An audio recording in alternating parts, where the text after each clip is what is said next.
วันที่6สิงหาคม2026นี้แขวงหัวพันได้จัดกองประชุมเสริมซึมและฝันขยายเนื้อในโครงการการเมืองฉบับที่3ของพรรคประชาชนปฏิวัติลาวขึ้นอยู่ที่สโมสรแขวงหัวพันภายใต้การเป็นประธานของสหายควรประพันธ์เรืองศรีจันทองรองเลขาคณะบริหารงานพรรคแขวงหัวพันผู้ประจำการมีบรรดาสหายคณะบริหารงานพรรคแขวงคณะบริหารงานพรรคเมืองซ้ำเหนือเลขารองเลขาคณะพรรคหากฐานคณะหน่วยพรรคและสมาชิกพรรคจากบรรดาแผนกการกำลังป้องกันศาสตร์ป้องกันความสงบโรงการโอมคางแขวงและเมืองสำเหนือเข้าร่วมในกองประชุมสหายควรประพันธ์เรืองศรีจันทองรองเลขาคณะบริหารงานพรรคแขวงหัวพันผู้ประจำการได้ผ่านโครงการการเมืองฉบับที่3ของพรรคประชาชนปฏิวัติลาวโดยให้ฮู้ว่าเพื่อเฮ็ดให้กลไกพรรครัฐกำลังป้องกันศาสตร์กำลังป้องกันความสงบและพนักงานสมาชิกพรรคทุกคันได้รับรู้เข้าใจอย่างลึกซึ้งเป็นเอกภาพสูงต่ออุดมการณ์ทัศนะและทิศทางยุทธศาสตร์ที่ได้กำหนดไว้ในโครงการการเมืองฉบับที่3ของพรรคพร้อมทั้งหันเอาเนื้อในดังกล่าวมาเป็นแผนดำเนินงานตัวจริงให้สอดคล้องกับบรรดาจุดพิเศษและเงื่อนไขของแต่ละโครงเขตเวียงงานเนื้อในสำคัญและการจัดตั้งปฏิบัติของโครงการการเมืองฉบับที่3อย่างละเอียดซึ่งได้เน้นใส่การสืบต่อสร้างและปรับปรุงระบอบประชาธิปไตยประชาชนให้แข็งแกร่งยกสูงบทบาทการนำพาของพรรคและสร้างเศรษฐกิจสังคม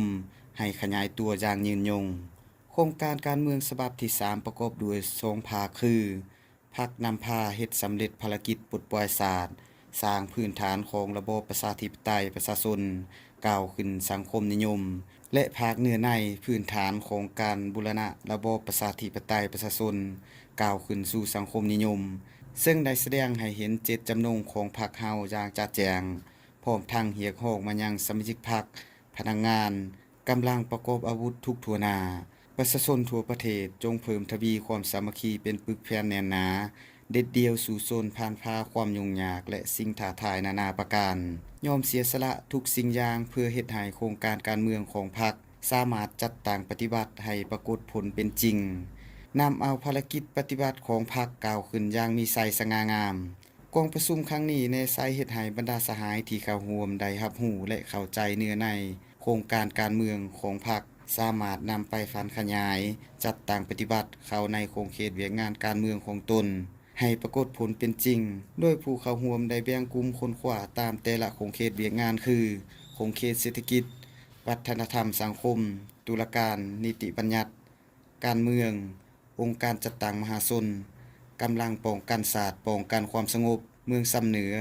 และรัฐวิสาหกิจธนาคารจากนั้นผู้ต่างหน้าแต่ละโครงเขตได้ขึ้นประกอบคำเห็นต่อโครงการการเมืองตามแต่ละหน้าเวียกตัวจริงของตนรับผิดชอบ